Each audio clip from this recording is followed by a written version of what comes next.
Olá a todos, bem-vindo a mais um episódio especial do Descomplicando a Oncologia Torácica. Estamos fazendo aqui um pós-mundial de câncer de pulmão, um evento que foi extremamente rico em relação à parte científica.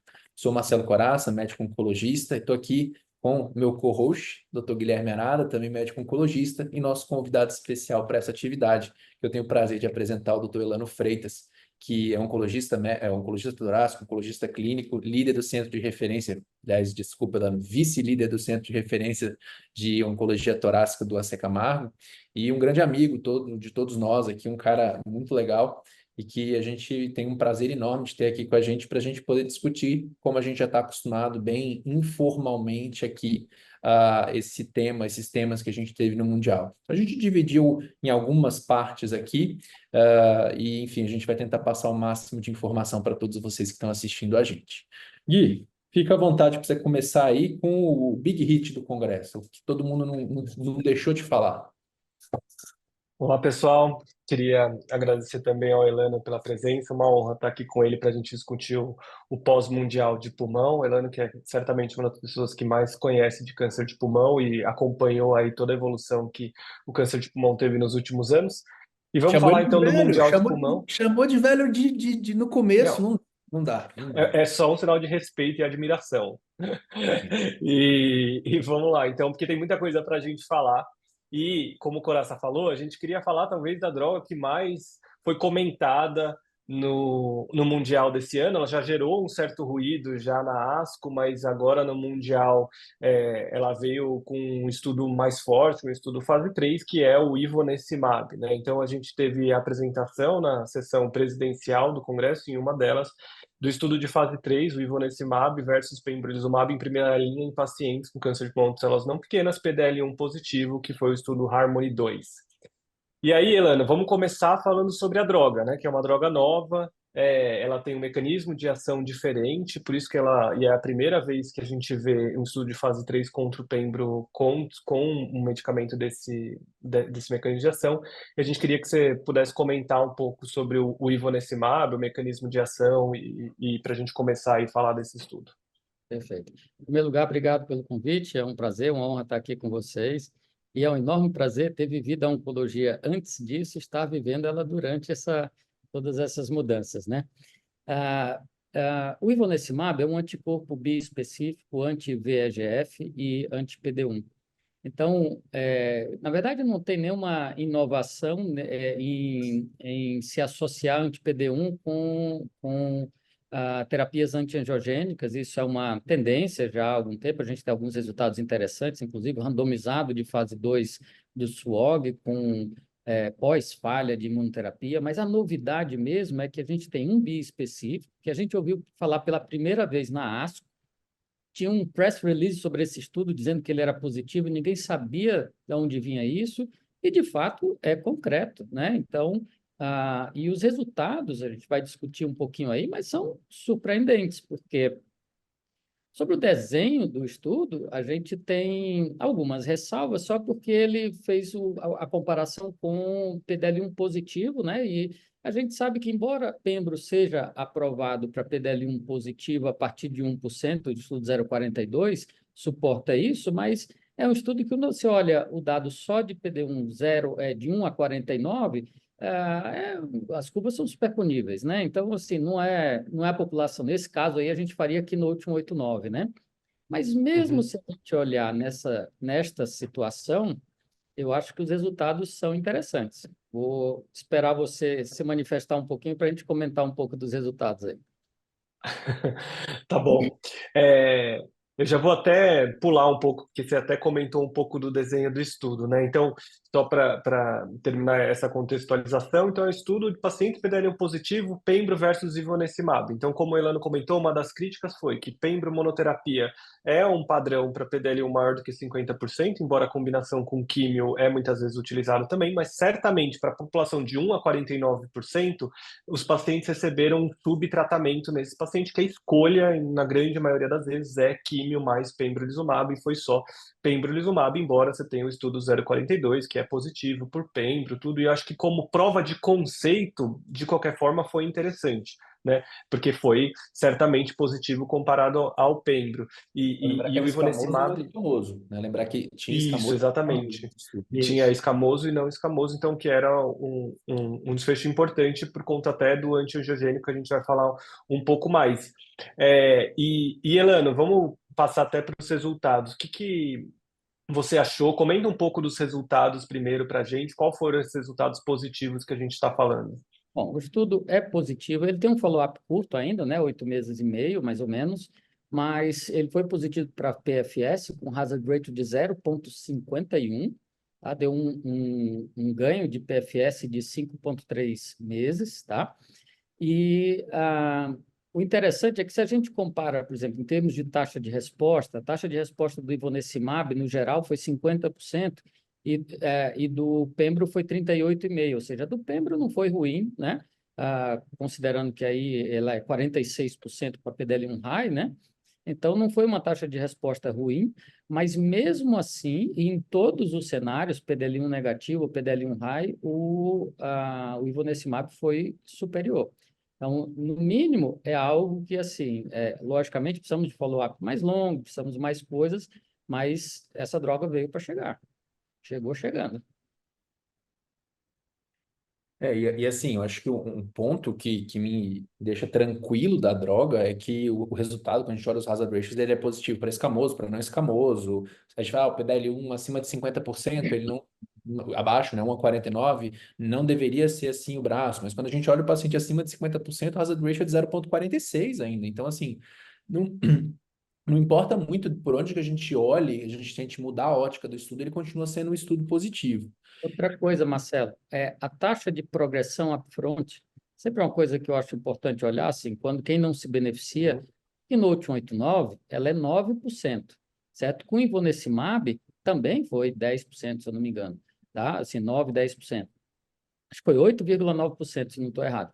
Então, é um dado importante, ou seja, parece que com uma droga só, que é um biespecífico, tem um benefício que, lógico, não podemos fazer uma comparação cruzada aí e tudo, mas tem um benefício que tem achados parecidos, taxa de resposta também 50%, pouco parecido com a combinação de químio Sim. com o pembrolizumab. E se a gente pensar que, eventualmente, assim, esse não, talvez não seja. A gente já teve outros estudos em primeira linha com antiangiogênicos, o Empower 150 é um deles e tudo, mas a gente não viu até agora uma sinalização de algo que sozinho funcionasse bem, né? Por isso que é uma coisa, uma solução sem quimioterapia. Então, eu acho que assim, dá para ter otimismo com a droga. É um estudo feito na China, né? Então, logicamente cabe a gente precisa ver como isso vai se comportar em população ocidental também, né? Tem, se eu não me engano, meio a meio de histologia escamosa e não escamosa, né?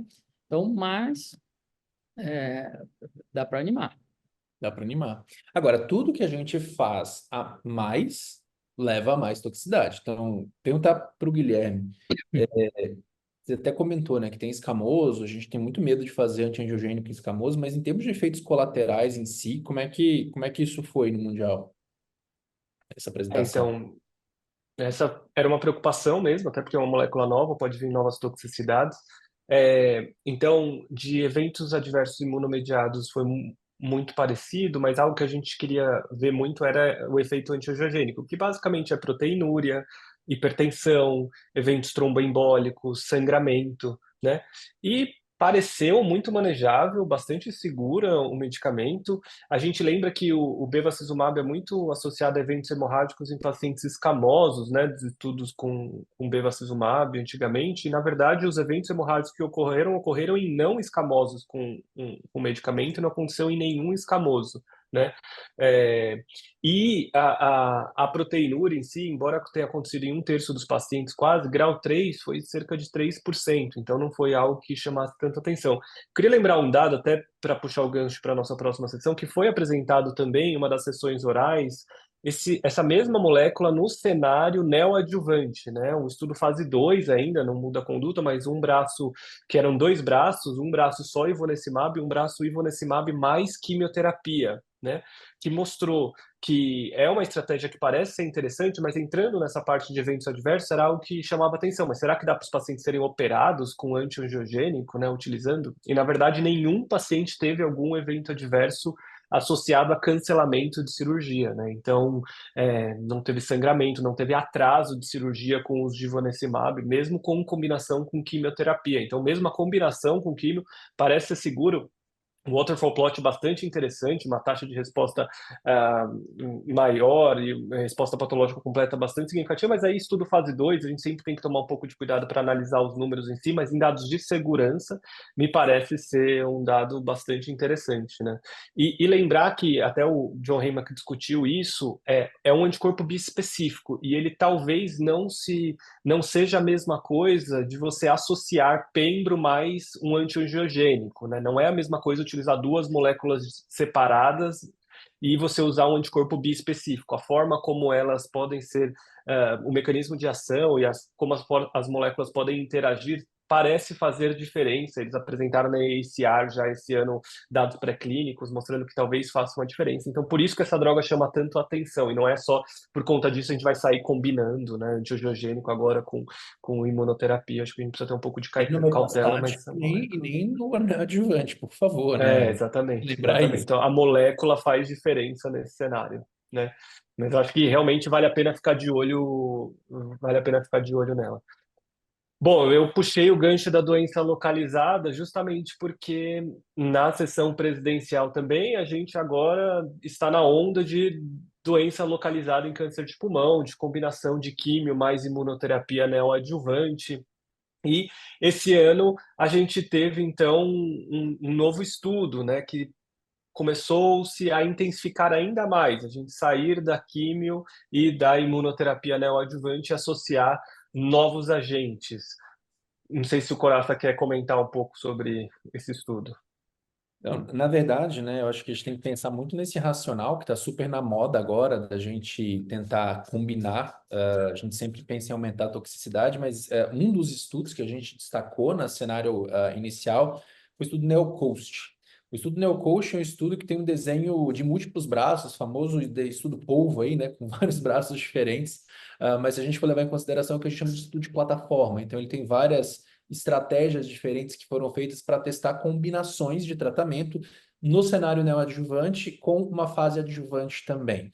Tudo sempre combinando a quimioterapia neoadjuvante, mas aí eu vou ter que ler aqui, porque afinal de contas são muitos braços diferentes. O braço 1 com anti-CD de 73, que é o oleclumab, junto com durvalumab e quimio. O braço 2, o monalizumab, que é um anti-NKG2A, com durva e quimio. O braço 3 não foi apresentado, então não vamos entrar nesse mérito.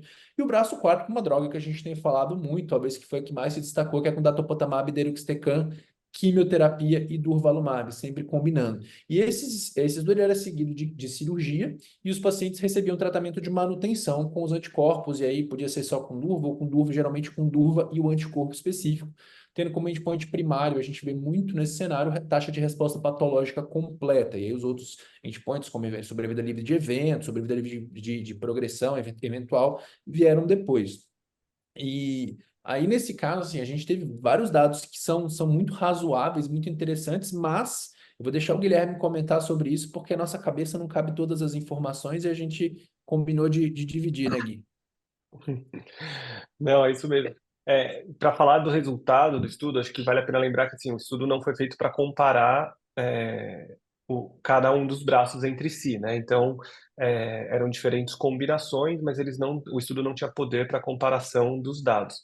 Mas chamou atenção principalmente o braço de datopotamab e durvalumab quimioterapia, porque teve uma resposta patológica completa de 34%, resposta patológica maior de 66%, né? Se a gente olhar o braço de durva com oleclumab, resposta patológica completa foi 20%, maior 45%, e durva com mona foi 26%, com resposta patológica maior de 53%. Então, numericamente, feito esse preâmbulo de não comparação, as maiores números foram alcançados com uma combinação de datopotamab e durvalumab. E eu acho que esse dado é importante porque sempre a gente tem uma questão de avaliar muito bem a toxicidade, né, em pacientes que a gente vai fazer tratamento neoadjuvante, porque é um cenário curativo, então não dá para a gente aumentar a toxicidade nesse cenário, e principalmente cancelar a cirurgia. E acho que foi importante mostrar a segurança nesse estudo, fase 2, ainda com N ainda pequeno, mas é preciso explorar um pouco melhor isso, mas parece ser viável. Mais de 90% dos pacientes foram submetidos à cirurgia, e com eventos adversos que parecem ter sido manejáveis, né? Um pouco mais de efeito adverso gastrointestinal e hematológico, mas que, de uma forma geral, pareceu ser bastante manejável. Claro que alguns biomarcadores foram explorados, e um maior e o principal deles é o PDL1, e intuitivamente acho que só corroborou o que a gente já imaginava: quanto maior a expressão do PDL1, maior foi a resposta dos pacientes em si. Mas eu acho que foi interessante a gente conseguir utilizar, foi o primeiro estudo, a meu ver, que mostrou um pouco mais robusto o uso de um ADC no cenário neoadjuvante, e que não levou a toxicidades significativas que levaram à interrupção ou à suspensão da cirurgia, né? Eu queria só adicionar Uhum. que também é interessante, as combinações são interessantes, sem quimioterapia nos dois braços, porque a gente teve taxa de resposta patológica na casa de 20%, que é o que a gente obtém com químio mais imunoterapia. Então, acho que sim, ter eventuais opções que não envolvam quimioterapia, você fazer, até porque são. Envolvia ela. Eles colocavam químio junto, é que ele não falava exatamente o quê, não foi muito bem explorado, mas ele colocava a quimioterapia junto dessas combinações todas. Talvez por isso que a gente consiga ter chegado tão longe. É, mas de qualquer forma, assim, tem algumas inovações. O NeoCoach é o NeoCoach 2, né? A gente já vinha dessas Uhum. informações previamente, e a gente, assim, tem algumas sinalizações aí, mas já vê o que vem adiante aí nas próximas coisas. Eu acho que intensificações de tratamento têm sido estudadas para ver se a gente aumenta a taxa de resposta completa patológica. No entanto, infelizmente, todas as estratégias estão envolvendo também tratamentos adjuvantes sem testar, que não era o caso aqui, porque era um fase 2, né, e tudo, mas sem testar a estratégia perioperatória, né, versus a estratégia só neoadjuvante, né? Eu acho que já deixa um gancho para a nossa próxima discussão, né? Perfeito, é isso mesmo, Elano. É, e pegando esse gancho também para comentar um pouco do que você falou, eu concordo com você que talvez a estratégia mais interessante seja a gente intensificar na neoadjuvância, né? Quando a gente ainda tem o tumor viável, obviamente desde que seja seguro. Então, na minha cabeça, faz mais sentido até a gente intensificar na neoadjuvância com o tumor ainda viável, para a gente melhorar a resposta, melhorar ainda a resposta da imunoterapia, do que a intensificação na adjuvância, a meu ver. Por isso que eu gostei bastante desse desenho de estudo, assim, pensando em perspectivas futuras, né? E, pegando o gancho, a nossa dúvida prática, vamos para o mundo prático, né? Hoje a gente tem 2 regimes aprovados em 2024 com imunoterapia no cenário de neoadjuvância. Um com neoadjuvância exclusiva, que é o Checkmate 816, então químio mais pembro por 3 ciclos seguidos de cirurgia, e um no cenário perioperatório, que é químio mais pembro por 4 ciclos, cirurgia, desculpa, o Checkmate 816 com químio mais nivo, e o 671 com um químio mais pembro neoadjuvante, cirurgia e um componente adjuvante de pembrolizumab. A dúvida que sempre fica é, bom, mas a gente precisa desse cenário adjuvante mesmo, ou só o tratamento neoadjuvante isolado seria suficiente? E aí a gente teve uma comparação, uma análise feita com o Checkmate 816 e o Checkmate 77T, e o que eles têm em comum é que a imunoterapia dos dois era o nivolumab, eles foram patrocinados pela mesma indústria farmacêutica, então isso facilita a análise, foi feita uma análise de paciente a nível individual, né? Elano, você consegue comentar um pouco para a gente os achados dessa análise? Sim, primeiro vamos só trabalhar o desenho, que eles escolheram avaliar os desfechos de eventos de survival a partir da cirurgia. Tá? Cada estudo se envolvia uma estratégia neoadjuvante. Então, eles não avaliaram desde isso, desde a randomização, como eu acho que seria o mais apropriado. Então, alguns pacientes saíram, e os pacientes que fizeram cirurgia tinham que ter recebido pelo menos um ciclo de tratamento adjuvante para ter entrado na análise. Ou seja, também é uma crítica porque houve uma seleção de pacientes, especialmente pacientes que foram melhor, né? Que conseguiram ser operados, tirou fora os que não foram operados, e aqueles que conseguiram fazer tratamento adjuvante. Então, isso assim, são aspectos metodológicos que, como foi dito na apresentação, como infelizmente a gente não vai ter um head-to-head, porque a indústria não vai fazer um head-to-head dessa maneira, vai ser o que vai nos sobrar mesmo, né? Então, o que a gente observou aqui foram os achados de event-free survival favoráveis à estratégia perioperatória, hazard ratio de 0,61, tá? E eles fizeram uma análise vendo um benefício interessante para quem não tinha tido resposta completa patológica. E, na verdade, esse seria o racional que a indústria assim, traz para a gente tentar fazer uma estratégia, manter a estratégia no adjuvante, né? Ou seja, o paciente que respondeu completo patológico, será que ele precisa de mais imunoterapia? Certo? No meu modo de entender, acho que pelos dados que a gente tem hoje, não, mas tem gente que pensa diferente. E aqueles pacientes que não responderam completo, a gente sabe que são pacientes de pior prognóstico, que têm mais chance de recidiva, e que provavelmente a gente vai precisar fazer alguma coisa depois, mas a gente não tem a resposta se essa coisa é manter o mesmo tratamento, né? Então, quando a gente compara os dois estudos, e eu fiz isso novamente, quando a gente compara os dois estudos e vê os time points mais distantes, eles são rigorosamente semelhantes em relação a event-free survival, por exemplo, em 2 anos. E o que me chamou a atenção é que essa seleção que foi feita no estudo comparativo que eles fizeram, as curvas são totalmente separadas, elas são paralelas e andam paralelas até o fim, sugerindo que há um benefício em manter a estratégia perioperatória, né? Então, resumidamente, esse estudo não responde à nossa pergunta, ele contribui para ela, mas ele também traz dúvidas realmente se essa é a estratégia correta a fazer. Eu gostaria de ouvir a opinião de vocês, né? Eu continuo achando que, para mim,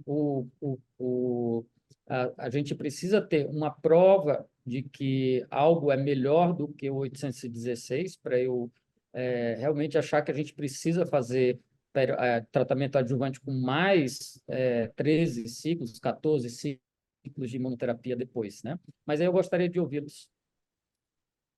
E aí, Coraça, o que você achou da análise? Eu acho que essa análise ela é relativamente parecida com o dado que a gente teve do Keynote 671, comparando os pacientes que não atingiram resposta patológica completa. E a gente estava muito nessa discussão de uma dualidade. Será que quem respondeu muito bem não mereceria mais porque respondeu muito bem? Será que quem não respondeu muito bem, será que mereceria mais porque precisa de uma resposta adicional? Eu acho que é mais essa segunda questão. Tá? Eu acho que assim, o que eu vejo hoje, a gente tem estudos com 6 meses de tratamento adjuvante, o Elano comentou, são 13 ciclos de adjuvância. A gente tem o Nadim 2, que foram 6 ciclos de adjuvância e com resultados muito bons, então talvez a gente não precise dos 12 meses de tratamento.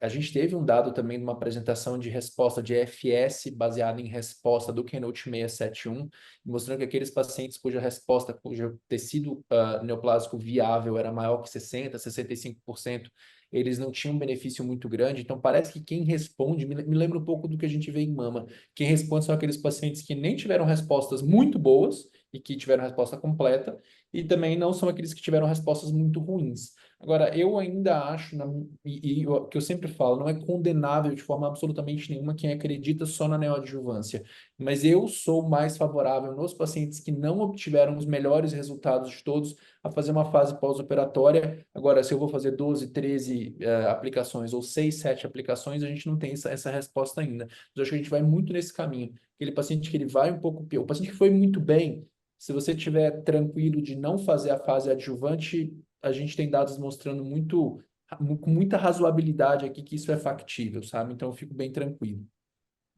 essas análises, né, essas análises combinadas, assim, esse estudo teve uma análise curiosa que as curvas no PDL1 positivo foram muito próximas, né? E no PDL1 negativo foram bem separadas, né? Ou seja, que é algo que não faz lá tanto sentido, assim, a não ser que seja os que tiveram PDL1 positivo não entraram na análise tanto porque já tiveram resposta patológica antes, a gente não sabe. Você tem alguma opinião, É, Guilherme? eu acho que eu não uso o PDL1 positivo para isso, e eu acho que o PDL1 positivo ele está enriquecido de pacientes com resposta patológica completa, como você falou, e aí você vê menos diferença, porque quem teve resposta patológica completa parece, né, não precisar de imunoterapia nesse cenário adjuvante.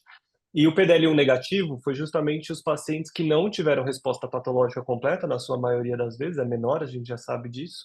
E aí por isso que você viu a diferença maior. Então, eu não acho que a gente tem que selecionar, não sei, na minha opinião, baseado em PDL1. Eu acho que faz mais sentido a gente selecionar baseado na resposta patológica completa. E a gente só está vendo a mesma coisa de formas diferentes. Não a mesma coisa, mas talvez confundindo um pouco, porque a gente está usando uma variável só. Vocês- É, isso pode falar, desculpa. Não, eu digo, se vocês têm alguma opinião em relação a... Que também a gente viu isso, algumas análises sobre cutoffs em termos de percentual de células residuais, né? É, E aí a pergunta um paciente que teve uma resposta major, ou seja, quase chegou lá, e um paciente que teve, sei lá, mais de 50% de doença residual. Então, a pergunta provavelmente esse que teve mais de 50% de células residual precisa de mais coisa, né? Mas a uhum, pergunta o mais coisa é mais do mesmo? Acho que exatamente. não. Eu acho que a Eles gente. apresentam. Desculpa, Guilherme. Não, pode falar. Não, eu acho que não. Eu acho que a gente, assim, a gente tem que pensar justamente nesse paciente cuja resposta não é ideal em outras estratégias. Todo falando de anticorpo droga conjugada, a gente acabou de falar do NeoCoach 2, de anticorpo droga conjugado neoadjuvante, mas será que, poxa, a gente tem o dado de mama, gente, de TDM1 adjuvante, de pacientes que não atingiram resposta patológica completa no R2, e o dado ele é positivo versus você manter a mesma estratégia. Eu sei, são contextos diferentes, a imunoterapia versus terapia-alvo, mas eu vejo que esses pacientes que foram muito mal, eles precisam de algo diferente. A gente dá a imunoterapia na expectativa de que esses pacientes respondam, né, que é o que nós temos hoje. Mas, assim, o que eu vejo para o outro lado, para os que fizeram MPR, sobretudo quem fez PCR, são os pacientes que, assim, você pode até dar adjuvância, mas naquela vírgula de toxicidade, você está muito confortável para suspender. Então, eu acho que, assim, o maior desafio continua sendo os pacientes que tiveram respostas muito ruins. Esse, para mim, é o desafio de hoje.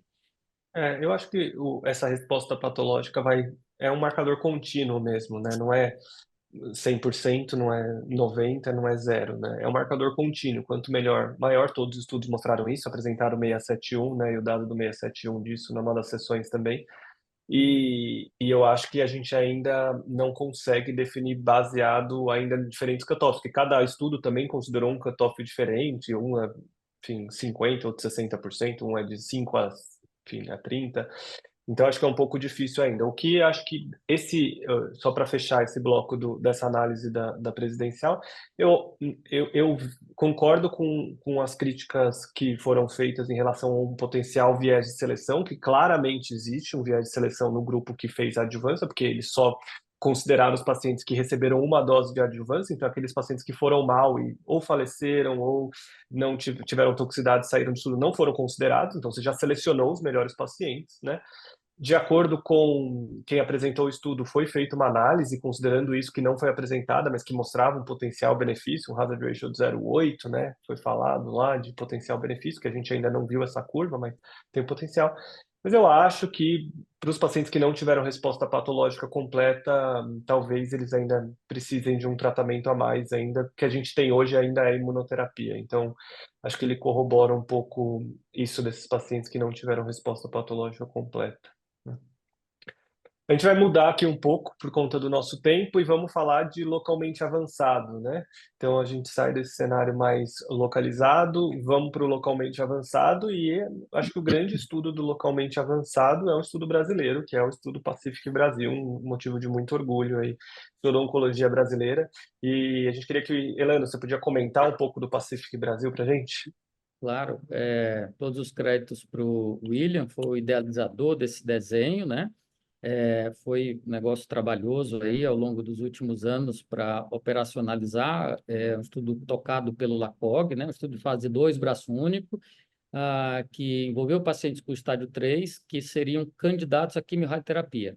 Veja que não tinha obrigatoriedade deles serem considerados irressecáveis, não teve essa análise específica, né? Mas são os pacientes que na prática clínica são candidatos à quimioterapia. Então, tinha 2 ciclos de carbotaxol e paclitaxel e durvalumab, antes de iniciar a radioterapia. Isso bem compatível, isso acho que é muito comum a gente ter que fazer uma abordagem antes da radioterapia no cenário público brasileiro, até você conseguir fazer a programação de radioterapia e tudo, mas assim, isso foi uma coisa questionada, né? Se a gente precisaria ter essa indução antes da quimio-rádio, mas o desenho tinha 2 ciclos de indução com quimio-imuno, e outra inovação era que a rádio e a químio com carboplaquitaxel, doses habituais, mas concomitante o durvalumab durante a radioterapia também, e um ano depois também do durvalumab, né? Então, um desenho bem interessante, e mais um dos estudos que avaliou a imunoterapia concomitante à rádio, né? Coraça, resume para a gente rapidamente os resultados. Tudo lembrar, ele não é comparativo a nada, então a gente não pode dizer que esse é um novo standard of care, mas o que a gente sabe é que o endpoint primário do estudo, que era PFS em 12 meses do início da terapia, a gente teve teria que ter mais de 65% de PFS em 12 meses para a gente chamar ele de positivo. A gente teve 68,1%. Então, eu acho que já a gente pode dizer que ele foi positivo, ele cumpre o critério estatístico, então, versus a hipótese nula, ele foi positivo. Uma sobrevida global bem legal, de 12 meses de Só que 81,2%. não é depois da radioterapia, porque desses estudos, inclusive o Pacífico, fizeram a randomização depois da radioterapia. Sim, Então, você não sim. pode comparar diretamente a sobrevida em um ano, o PFS em um ano dos estudos, né? E teve o dado depois da radioterapia também, que não era o endpoint primário do estudo, mas que também foi positivo. E Uhum. assim, eventos adversos, obviamente, um pouquinho maiores. A gente teve 82% de eventos adversos grau 3, 14% de pneumonite grau 3, então a gente teve um pouco mais de toxicidade, mas a maior parte dos eventos grau 3 foram durante quimio-rádio, né? Esofagite, pneumonite, afins. E a gente teve 7 eventos grau 5, ou seja, sete óbitos relacionados, mas a gente sabe que desses óbitos, 2 foram relacionados ao tratamento. Então, eu acho que o contexto aqui que a gente pode colocar, até para a gente jogar para doença avançada, é que a gente tem que saber intensificar o tratamento para quem merece.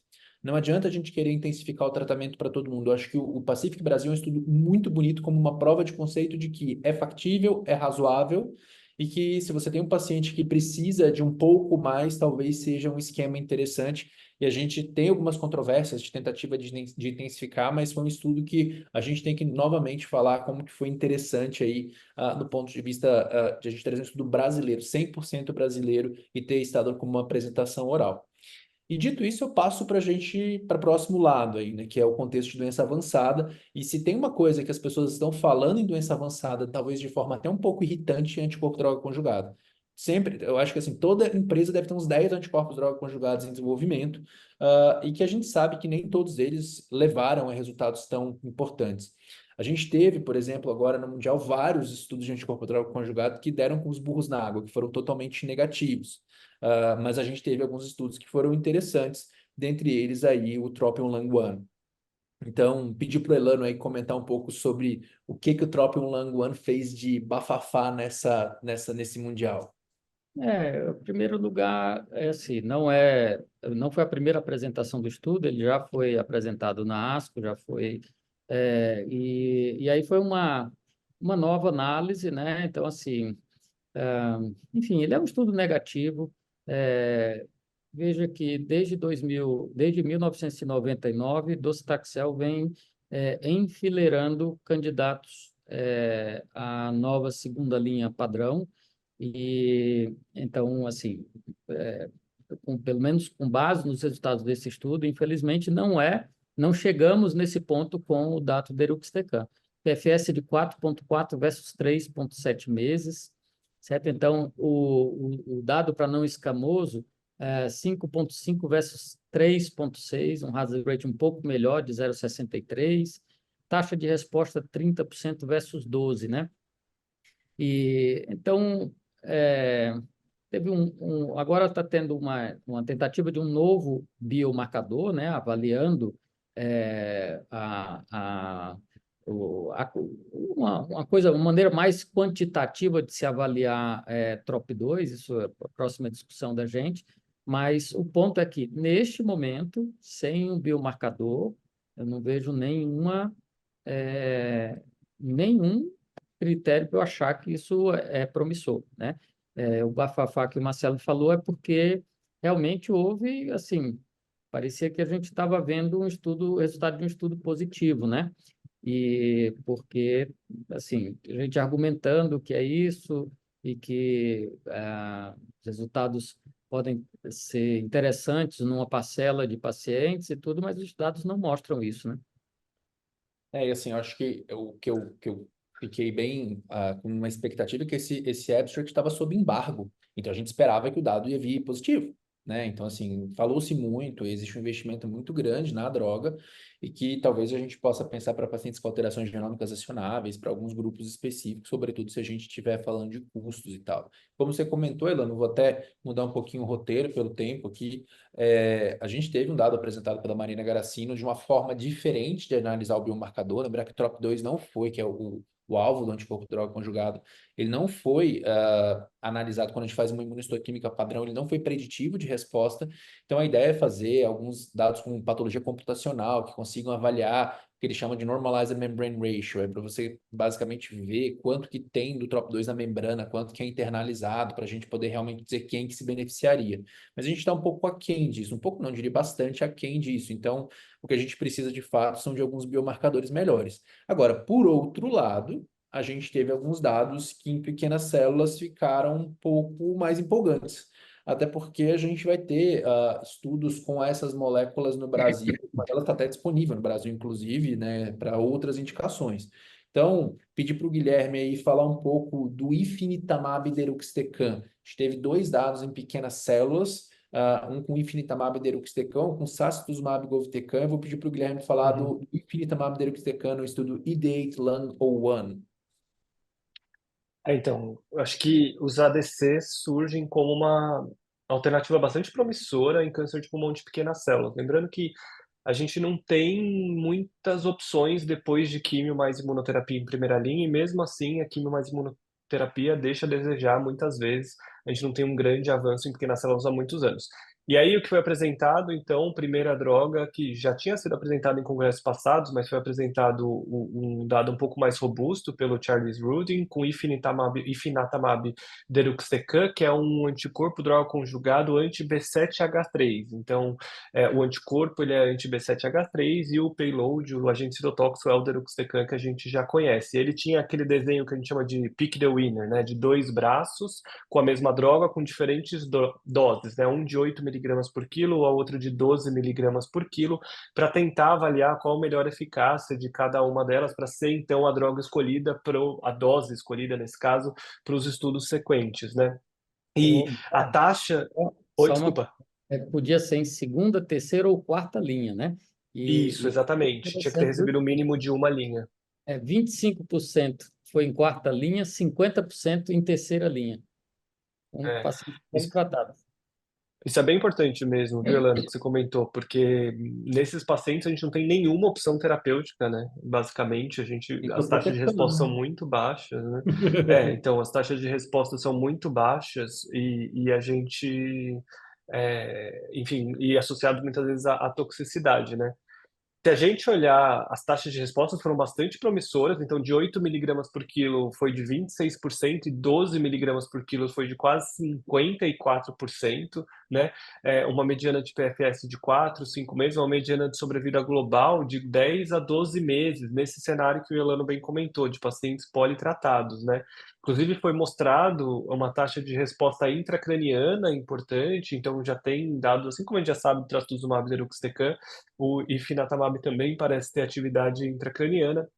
maior parte das toxicidades associadas a eventos gastrointestinais e hematológicos, mas de uma forma geral bem tolerada, dose de 12 miligramas por quilo associada a um pouco mais de toxicidade, sim, mas com a taxa de resposta de 54% nessa população, essa acabou sendo a dose escolhida para os estudos subsequentes. A gente vai ter estudo no Brasil, lembrando, de segunda linha, né, pós-quimio-imunoterapia, randomizando para quimioterapia padrão versus ifinatamab, vão estar abertos em diferentes centros aqui no Brasil e parece ser uma droga bastante promissora nesse sentido, né?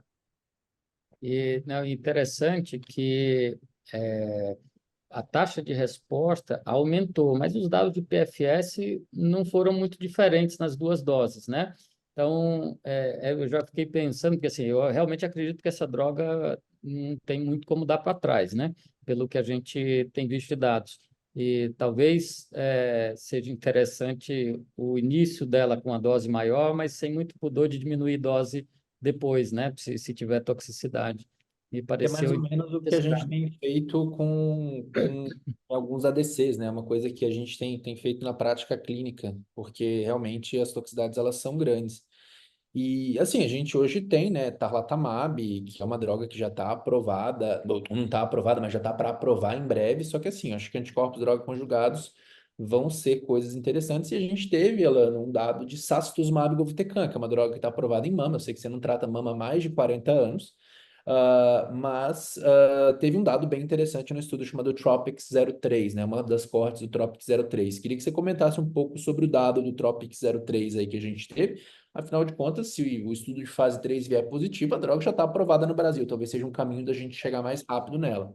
Fica um pouco difícil da gente fazer qualquer comparação ainda, mas assim, até porque ele era um estudo que era de segunda linha, né? Só tinha um aí, 100% dos pacientes tinham recebido químio com imunoterapia no estudo, né?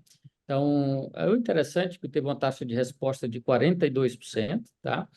E e ele teve uma análise também de pacientes que tinham feito tinham progredido nos primeiros 90 dias ou depois de 90 dias com platina, né?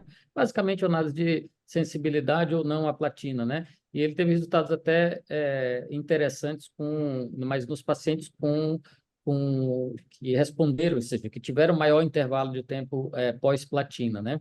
Então, como você falou, interessante é porque é uma droga que já está aí por aqui, pelo Brasil, em outras indicações, né? E logicamente não temos como fazer comparação com o ifinatamab ainda, né?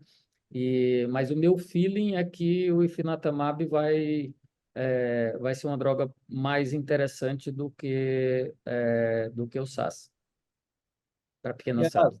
Para a gente finalizar, então acho que a gente está aqui nessa, né? Tarlatamab é uma opção que vai chegar em breve. Anticorpos droga conjugados nesse cenário avançado de pequenas células é algo legal. Mas a gente teve várias, e o Mundial de Pulmão ele é assim, a gente vai ter muita coisa que a gente vai ver daqui a alguns anos, né? A gente acaba vendo os principais changing na ESMO e na ASCO.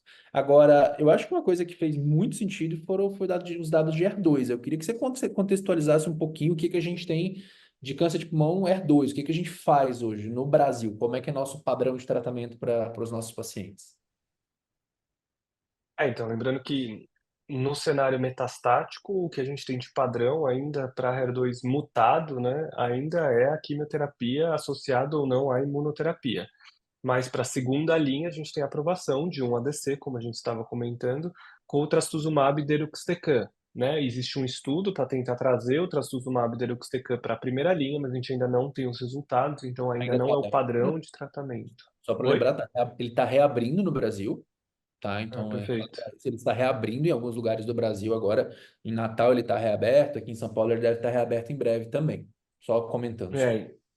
É, uma droga que a gente sabe que é super eficaz contra a HER2 mutado, a taxa de resposta acima de 50%, mas ainda a gente carece de mais opções, ainda tem muito espaço para melhorar, principalmente se a gente comparar com outras terapias-alvos, outros alvos que a gente tem outras terapias disponíveis, né? Embora, felizmente, a gente teve um avanço recente com o trastuzumab deruxtecan, mas ainda tem muito espaço para melhorar.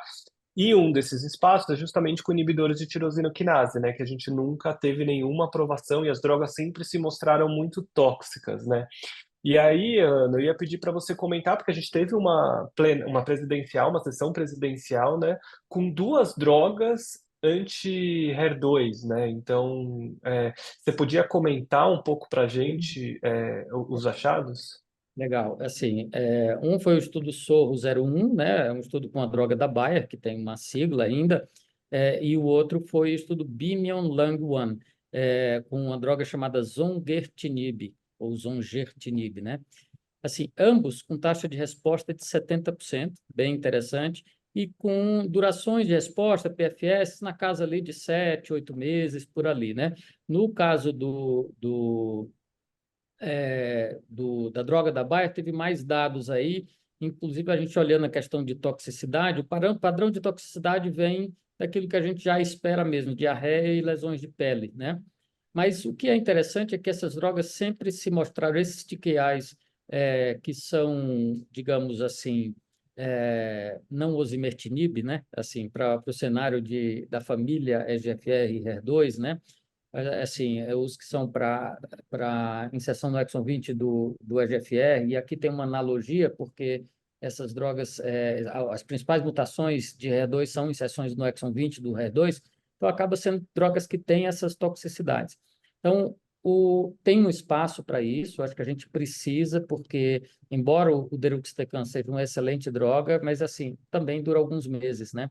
Então, a gente precisa de cenários melhores, né? Então, eu acho que ainda não estamos no cenário mega animador, mas esses PFS aí de 8, 9 meses, duração de resposta 8 meses e meio, lembra um pouco, digamos que a gente está mais perto da época de um gefitinib, erlotinib para EGFR, fazendo uma analogia, do que os dados mais decepcionantes que a gente tem para Carras, por exemplo, que não é uma tirosina quinase, mas que assim, a gente não sai dos 40% ou menos de taxa de resposta, talvez tenha alguma sinalização nova aí.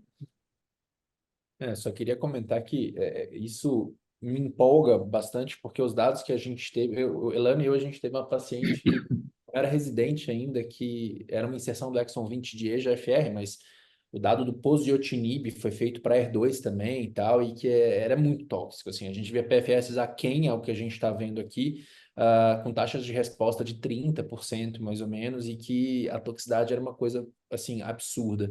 Então, assim, eu acho que o que empolga para mim é o fato de que o Sorro, por exemplo, o Sorro One, que é essa droga da Bayer que não tem nome ainda, a gente vai ter estudo clínico no Brasil também em segunda linha, né? Então, acho que vai ser um cenário bastante interessante para a gente poder trabalhar, pensando que são duas estratégias diferentes e complementares, né? Então, não são dois ITKs sendo brigando para ver quem vai ganhar. Então, a gente tem duas estratégias que talvez funcionem separadamente. Então, eu fico bem feliz com o fato da gente poder ter esses estudos no Brasil. Não é só o Sorro ou Two que a gente vai ter, o dado que a gente vai ter eu tenho dificuldade de falar ifinatamab, eu falo ifinitamab, desculpem. O ifinatamab deruxtecan também vai ter no Brasil. Então, assim, a gente está falando de situações aqui que não é só fazer um pós-WCLC, é também falar para todo mundo ficar muito ligado de que alguns desses dados que a gente está conversando vão acabar sendo factíveis da gente utilizar de alguma forma na prática clínica em pesquisa para os nossos pacientes.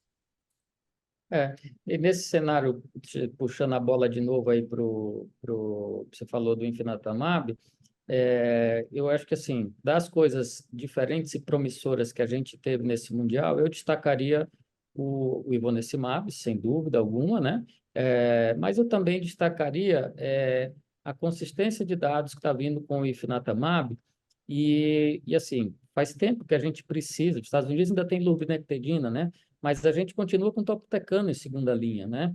E então, esses dados do Infinatamab, com uma droga que não tem, entre aspas, dificuldade para oncologista nenhum prescrever, porque o tarlatamab tem resultados bastante promissores e interessantes também, mas tem toxicidades diferentes, necessidade de internar para os primeiros ciclos.